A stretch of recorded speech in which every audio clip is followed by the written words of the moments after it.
everyone, and welcome back to Blame It on Marketing with Emma and Ruta. And this is one of our episodes where it's just the two of us. And what we've decided to do is have a bit of a competition between us to see who can say the worst thing possible to a marketer and see if we can trigger the other person. And because we're terrible people, what we've decided to do is if we get triggered by what the other person says, we have to take a sip of our drink, of which we've both got a alcoholic beverage. We're both on the cider. Both on the cider. We were going to do this with shots, and we were texting about it this morning at like 7, and I was like, Emma, I really can't do that. I want to gag just at the thought of doing that. And she was like, yeah, me too. Let's just take a sip of cider or something. And I was like, I can absolutely do that. That works. Yeah, I think if we had shots, we would basically be falling around drunk before the second we'd be on the trigger. floor. Like, it would just be over very quickly. Yeah. So, who wants to go first? Can I go first? Go on. Oh, God. P.S. These are all things that Emma has like complained to me specifically about before. So I'm really hoping I've hit the nail on the head here. Okay, so we're going to set up the trigger because it's weird if you just kind of say it, right? So imagine you're in a marketing meeting, maybe your monthly marketing meeting. You've got some SLT members there, you've got your marketing team there, you're doing your normal reporting, and you're going through your MQLs, SQLs, that kind of thing, and it's all going well, right? And you're thinking, yeah, we've done well. And then somebody just turns around and they're like, no, all your MQL numbers are wrong, Emma. And you're like, what do you mean? Like, why? And the person replies to you by saying, well, we're only really counting MQLs that are bigger than 60K now as counts. So yeah, you don't really have any pipeline, and the marketing really sucked this month. I'm already triggered. Emma's drinking for those of you who are listening to us only. Oh, God. I might have to have another sip. Okay. I think it's a double sipper. That was a double. I might as well have just got shots. I might have to go halfway through the episode and raid the bar. Why that triggers me is generally, I think it's difficult when those comments come from people who sit outside of marketing.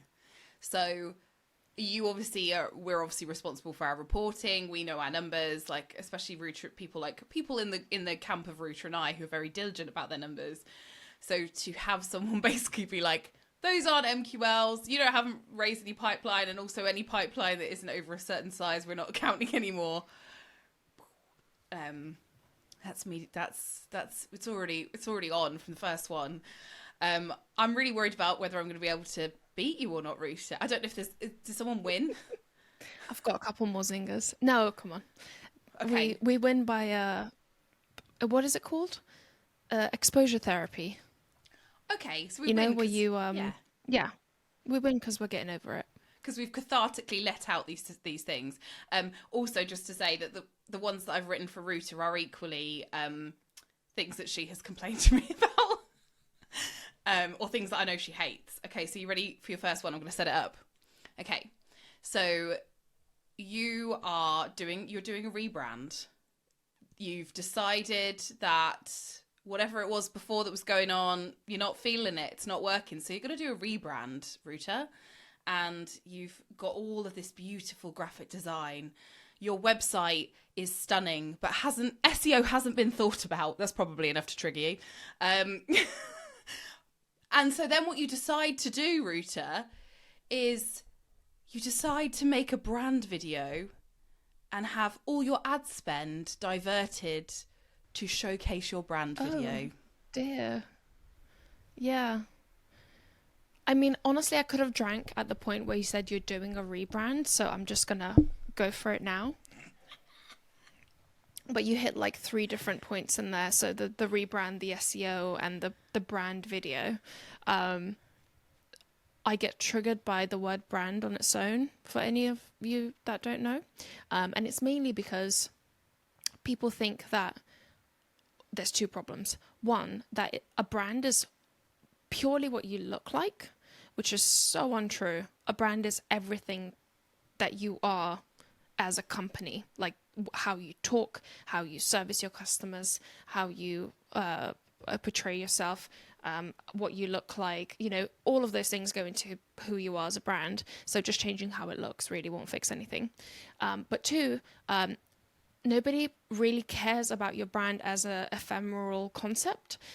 So talking about your brand and how great this changed to a smoky blue because it represents our mysterious and I don't fucking know what else ways is really not how you're going to get leads.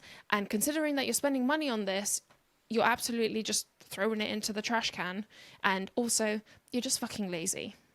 Like, if that's what you think marketing is, you're just fucking lazy. Go do some real marketing. That's it. I think you need a drink at the end of that sentence. Cheers, everyone. Cheers, bottoms up. Oh dear. Oh dear. But you think it's fucking just lazy to talk about yourself. It's like going on a date with someone and asking them no questions and not responding to them, and you just talk about yourself for half an hour. Like, yeah. I mean, do that. It's that assumption that your brand sort of is bigger than the challenges and the topics that your audience care about. It's just absolutely not. Like, I couldn't give a shit what your logo looks like. I just couldn't care less. And even companies that rely heavily on what you would call like brand marketing, they are selling you an emotion of something. So we see this lots in like luxury brands, like let's say Hermes. They are selling you the emotion of owning Hermes and what kind of person you would be if you owned it. Yes, there's a shit ton of them showing their product and it's a brand campaign, but it's not them being like, oh, our logo's really cool because we got this dude to do it and that's why we changed the colors. Like, it's never that. It's what will you be if you are part of this brand and you're a consumer of this brand, which is marketing. It's not just talking about something that no one cares about. So Emma, thank you very much for joining our company. We've been waiting for you. We can't wait for you to be our customer advocacy lead. But just so you know, you can't talk to any of our customers. You can't email them. And you can't do any marketing. Oh, and also don't talk to CS because they're really busy and they're not going to like to be interrupted. Good luck on your job. Thank you. What the fuck is the point? Why have you hired me? What is the point? That is like the number one killer of... I mean, it's a killer of marketing in general, whether you're running an advocacy program or not. Like, there's going to come a point where... if you're doing your ICP or you need to do some customer marketing or you're trying to figure out what challenges your prospects have, you need to be able to talk to customers and customer success and then also be allowed to actually put things out into the world. I think one of the things that really is one of my biggest issues with senior leaders is this fear of like doing marketing. Like, if we talk to our customers or we put something out there and people don't like it, our whole reputation is going to go to shit. And it kind of falls in the same bracket as the brand conversation. Literally, with most companies, people don't notice and or care. Like, they just don't. So unless you did something wildly inappropriate, in which case, yeah, they probably do care. So be careful with that. The majority of the time, like, nobody cares, and it's better to trial things, put things out there, and find out that doesn't resonate than to not do anything. Like, it's just the killer of marketing. And yeah, then to not be able to talk to customers and not be able to actually do that is just might neck the rest of the pint. It's also such a funny paradox, right? Because as marketers, our currency is attention, right? That's what we seek. That's what we try to get. And we wish it was that easy to get that much attention for something so small. Like, it would make marketing really, really, really easy if that was the case. And that is not the case at all, usually, especially with boring B2B companies, which, let's be real, our marketing isn't exactly the most exciting in the world. It's not because of what we do, but also, like, it can actually be more powerful to make someone's working life better by providing something that was actually going to help them can actually be more powerful than selling some B2C crap that you probably don't need. Like, that's how I envisage it. So I'm like, so if you can't do that, you're doomed to fail from the outset, aren't you? Doomed to fail. Are you ready for your next one? We've talked about this quite a lot, actually, Ruta. So I know it's going to trigger you, but also you come into a meeting with a brand new client and you say to them, what is your total addressable market? And they say to you, Ruta, our TAM is everyone. It's everyone. Everyone can use our product and we do not need an ICP. Thank you. Excellent. Excellent. Let's just have a little sip to think about things. Oh, Tam. Tam. How I wish you died a painful death.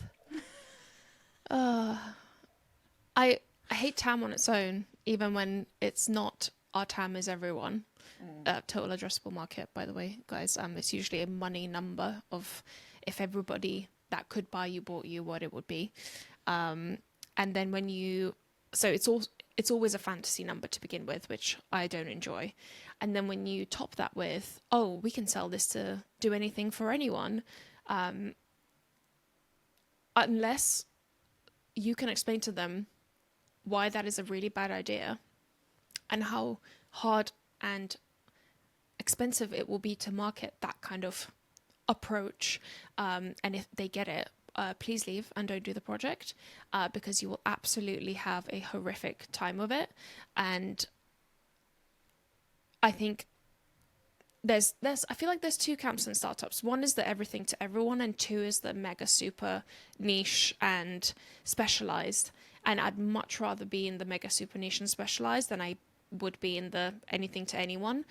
Obviously, you can come up with use cases and you can pick who you're going to focus on, and that's a good way of doing it, but it's always just a bit ick because you go on the website and there's like 12 use cases that are completely different, and as a buyer you are like, I have no idea if I'm any of these because all of the language is generic enough for it to mean nothing. So yeah, it's a hard time if you're going to do that, and it's expensive and you probably don't have the money to do it, and that's kind of what it boils down to. I think also when you think you can be everything to everybody, how do you, even just outside the marketing thing, obviously you cause a potential issue for sales by nature of doing that, but also how do you develop your product? What's your... Or the CS team. Yeah. What's the like, mechanism? What do you do with that? How do you help everybody? You're just like... Yeah. Just because theoretically your product can serve a lot of use cases, I'm not even and I'm not even talking about everything to everyone. Just if it can do a lot of use cases, it doesn't mean you should be selling them all, nor does it mean that they will be effective. Pick, test, and nail a couple, and then look to expand. Never go after the generic, unless you've got stupid money and sales isn't a problem for some reason and you can just dilly-dally until you figure something out. Don't do it. Well, it's the same as the whole ICP argument, right? Like, if you've sold some product to some people, you can develop an ICP, right? So it's like, there is no excuse not to have one. Don't try and sell to people who aren't buying your product. It's just not going to work. When you do, if they are your ICP and that becomes your ICP, great. And if they don't renew and they're not happy, then don't continue to do that because your business will have a really hard time. All right, you're next. Just saying. So, Emma, you've joined a new organisation. It's been a little while. It's not been too long, kind of the first couple months. And you finally get into a point where you're getting kind of close to the sales leader, making sure that you're all aligned after doing, whatever initial foundational marketing stuff you needed to handle. And you're on a phone call with them and you know, you're really trying to dig deep here. You're trying to understand their challenges. You're trying to empathize, like be a really good collaborator and team member. And they just turn around and are like, well, Emma, your job is to get me 500 leads and you don't need to worry about the rest of it. I thought you liked that one. That is really hard, isn't it? Giggles. It's like why that concerns me so deeply is because when someone focuses on lead volume and their sort of like stick to beat everyone with is how many leads did you get? And if we don't get enough leads, that means we can't convert enough. So therefore we won't have any pipeline and revenue. What goes out the window is quality, goes like good right fit customers, just the whole shooting match. And it's like there isn't a bit of marketing where my job doesn't start out like before the funnel and at the end of the funnel. My business is to turn the customers into advocates. That's like the whole job of anyone in any business is to turn people into advocates. So it doesn't matter if you're marketing, sales, whatever you do, that's your job. That should be your ultimate goal, is to like sell stuff, make people happy, retain them, have advocates. So it's like to say to somebody that your job is purely to just fill the pipeline, fill the funnel full of fucking leads. No, thank you. Good night. And now I'm going to have a drink. It's also kind of shady as fuck, isn't it?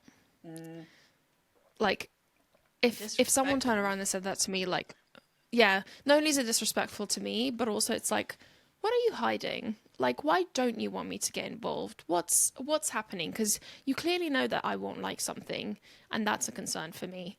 So yeah, it's also that side. It just gives a bad vibe. Well, because it's like then, because like our job as well is also, like I say, to have that full funnel, if you want to talk about it as a funnel, that full funnel overview of everything that goes on. And if we at certain points of that lose sight of what's actually going on, there's no transparency. Like, how can anybody in a business have really good data-driven conversations if there's all of a sudden a break in like what you're allowed access to and what is your job and what is someone else's?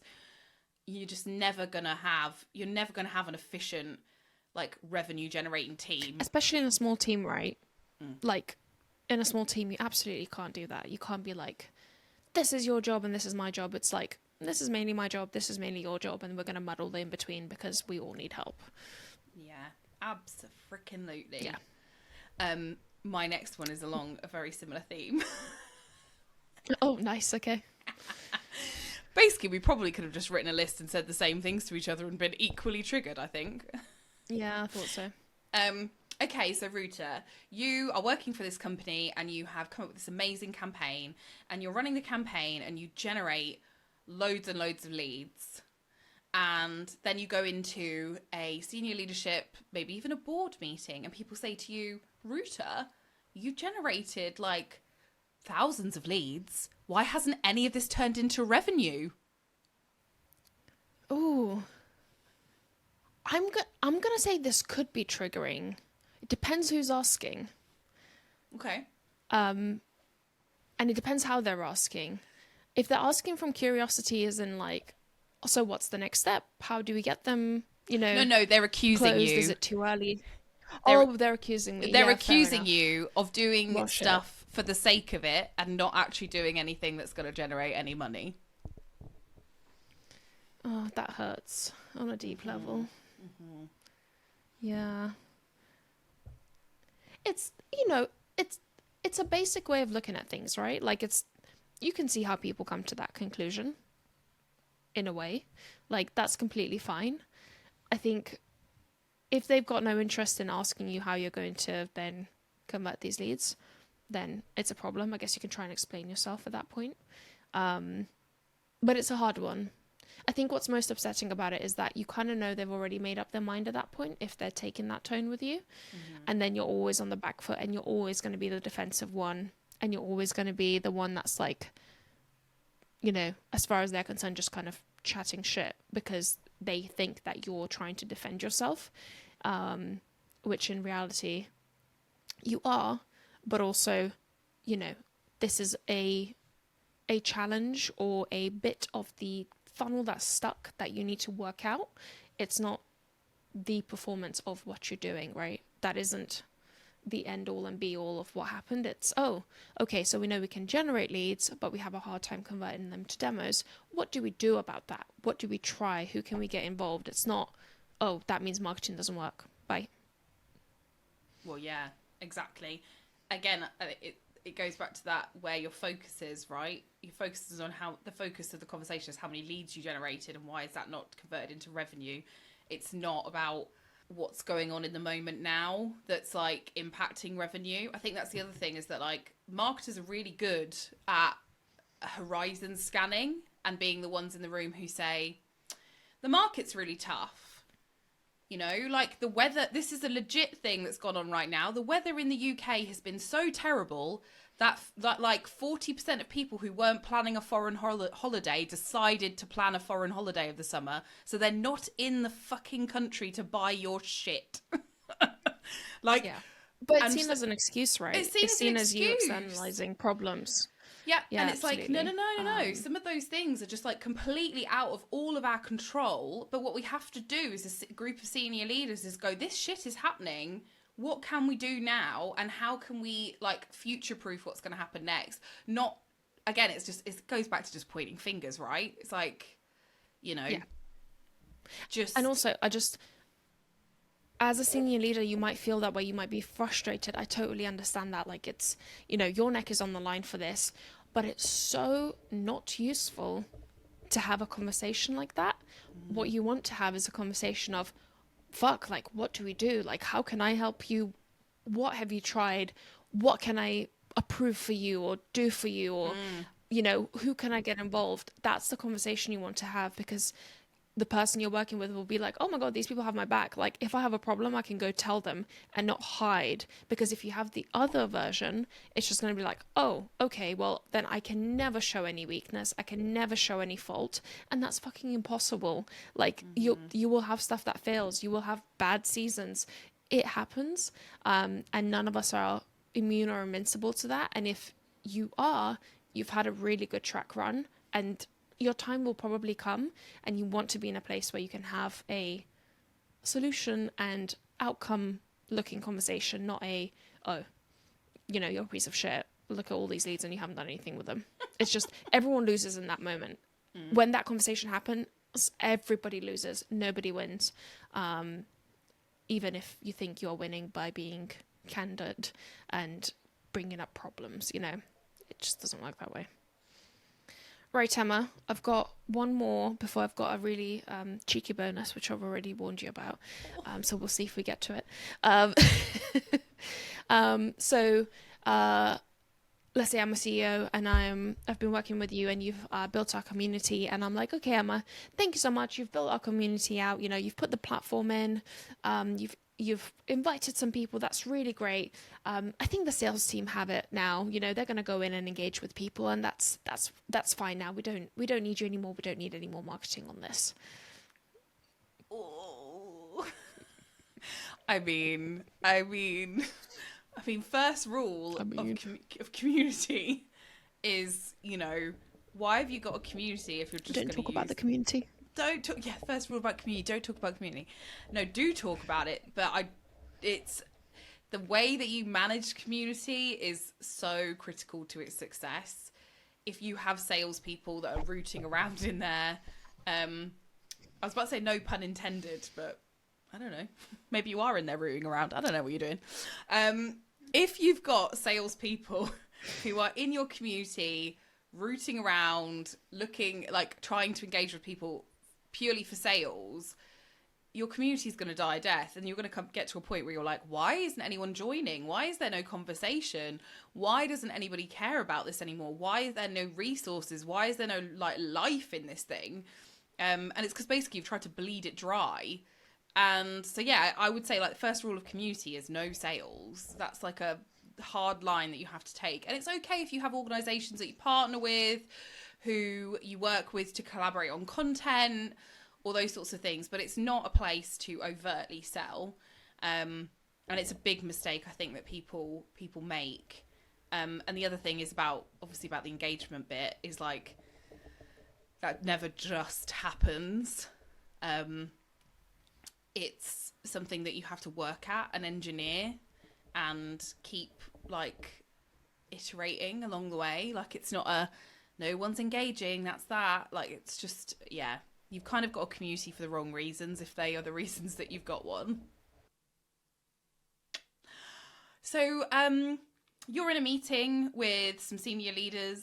This is obviously how most of these scenarios go, as always.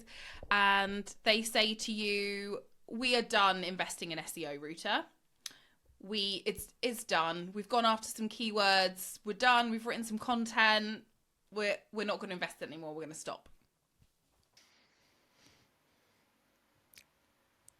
How long has it been? Like, how much money have we put into it? All questions I would have. Well, I mean, I can make a fake scenario if you like, but ultimately, they've been doing it for a while, and they think that they've completed Google. That's the vibe. Oh, right. Okay. Okay. We've SEO'd. Like, we've SEO'd it's a thing now. that gets ticked off and done. We've SEO'd now. Oh God, who was I talking to about that? Was it someone on the podcast that was like, "Oh yeah, we've done the SEO. We've finished now." Yeah, I think was it Justin? I don't remember. Yeah. You know what? I'm gonna say not that triggered. It all depends on the situation. I think sometimes SEO is wrong for a company, especially in super competitive spaces, which we know a lot about. But also, if on the flip side it's been 3 months and they're upset because there's not 300,000 organic leads, then obviously I'm going to be like, guys, that's not how it works. But fortunately, I think a lot of people now kind of know that SEO is a long game, and they go in with slightly better expectations than, a quick term fix. So yeah, that one highly depends on the scenario.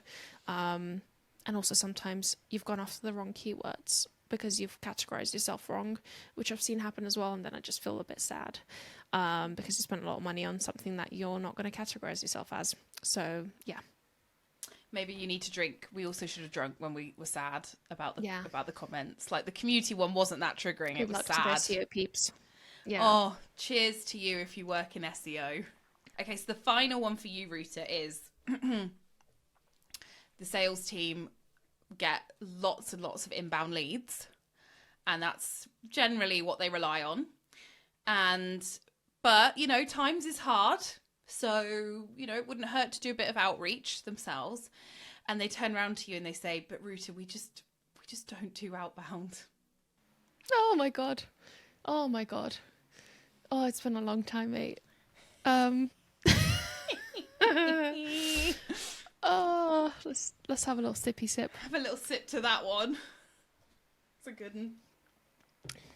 Bless you all, you lovely spoiled salespeople out there. I envy you. Yes, you don't do outbound, but also you're probably gonna have to figure it out, and I can help you. But if your stance is we don't do that, then the only ones that are suffering are you, because I don't get commission and you do. And I don't get paid upon target and you do. So how about we just work on it together and find a way to make it work, because it is scary and it's horrible when you haven't done it, or you know how to do it, but it's been a long time. I can totally relate to that. But kind of the stance of like, we're just not going to do that. I think you're going to have a hard time continuing to stand by that if times don't get better. Or if you have huge growth targets, that's the other scenario where outbound from AEs typically becomes necessary, because those growth targets are just too big. If you're going from 2 million to 4 million in a year, that's a huge ramp up for marketing that you typically can't achieve fast enough. So yeah, bless you all, but BD is gonna come your way at some point. BD's gonna get you. BD's gonna get you. It's that thing, isn't it, as well? It's like, I get it from if you're an account exec, so like maybe, you know, that's not like a junior salesperson, just for anyone who's like, what's that? Yeah. But if you've done your time as an SDR, so that's a sales development rep, and you've been junior and you feel like you've done your time and then you've moved on, you're like, I am too good for doing my own prospecting and outbound, then yeah, how are you ever going to achieve those growth targets? Like, it's a very difficult mindset to work around. You're not always going to be spoon-fed. You can be the best salesperson in the world, but if you're not actually doing that BD, you know, like we say, it's going to get you. And also, like, there will come a point where, you know, because like attribution is very rigid still out there in the universe, and people will go, this has all come from inbound, we haven't reached our target, but we didn't do any outbound. Absolutely. It's gonna come out in the wash. Someone's gonna pick up on it at some point, which is what my experience has been, and it will become an issue at some point. So you know, you can delay it if you want to. That's completely fine. But I'd rather be ready for it, I guess, and warm up and try to find a solution before it gets picked up, because by the time it gets picked up, it's quite severe in problem, which is not a good place to be. I have decided I'm not going to do my bonus one because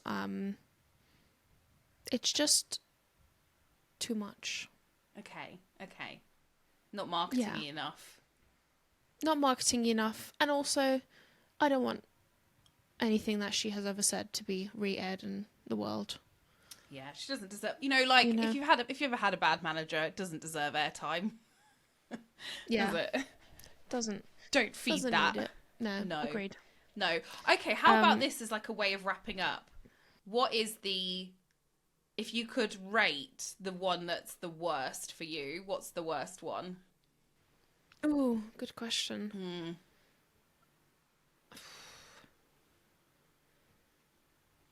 If, in a way, it's almost the brand one, the first one, because if I was in that marketing team and presumably my senior, whoever's my manager, is telling me that would be like extreme alarm bells going, because basically that says a lot about how they think marketing works, and I just couldn't function within that. So I'd have to be like, oh my god, I either fix it or I'm gonna have to fucking leave. So yeah, I think it's that one, and also brand just triggers me on new levels all the time. So yeah, I think I'll take that. Tam is a close second. very close second or very close first. But yeah, what about you? Number one is definitely the not like being like your job is to just generate leads thing.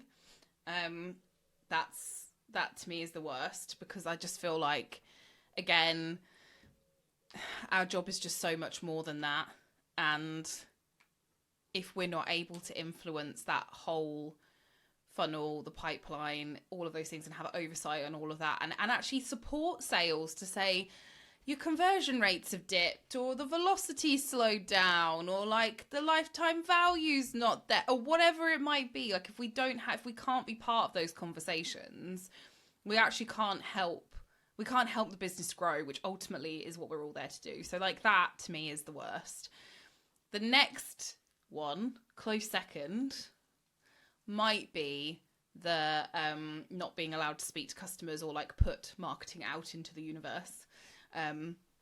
That's just such an outdated mindset, and worrying about stuff that just isn't a problem. Most people these days like to be asked to contribute and be part of stuff, because we've all got an ego, myself included. So you know, just stopping that, blocking that communication. Also, the other thing is, the easiest route to increase your ARR is your customer base, the customer base you already have. So why would you not want to talk to them? So yeah, there you go. Because you're scared they will realise they've been paying for you for the last 3 years and then cancel. Well, if that's what's going on, there's a bigger problem. Well, Well, exactly. then I would say, why don't you have access to your usage data, and why aren't you doing any customer marketing to those people that aren't using the platform? Same problem. It's chicken and egg, isn't it? Yeah, it really bloody is. Yeah. Well done. I commend you. You picked some good ones, Emma. Thanks, you too. I feel utterly triggered, and I'm gonna have to go and have another drink after this. Thank you everyone for joining us today. I hope you found this fun to listen to. I guess it's a little triggering and a little weird for us, but I hope it was fun to listen to. We'd love to know what your triggers are and what you would pick. Also, come join us on blameitonmarketing.com. We've got a little community going, so you can chat to me and Emma. You can also chat to all of our previous presenters, because they will be on there one way or another. And also you can ask us anything on there, so you've got loads of access to things, and it's a fun, good time. So yeah, blameitonmarketing.com.